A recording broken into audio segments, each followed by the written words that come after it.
விருதுநகர் மாவட்டம் கிருஷ்ணன் கோவிலில் கல்வி பணியில் கடந்த 34 ஆண்டுகளாக சிறப்பாக சேவையாற்றி வரும் VPMM கல்வி நிறுவனங்கள், கலை மற்றும் அறிவியல் கல்லூரி, பொறியியல் கல்லூரி, நர்சிங் கல்லூரி, கல்வியியல் கல்லூரி உள்ளிட்ட பல்வேறு கல்வி நிறுவனங்கள் ஒரே வளாகத்தில்.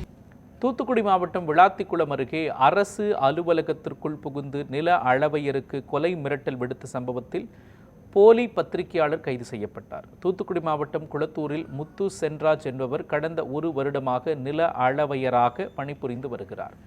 அவர் கிராம நிர்வாக அலுவலகத்தில் பணி செய்து கொண்டிருந்த பொழுது அதே பகுதியைச் சேர்ந்த காந்தி என்பவர் தான் ஒரு பத்திரிகையாளர் என கூறி அலுவலகத்திற்குள் நுழைந்ததாக கூறப்படுகிறது.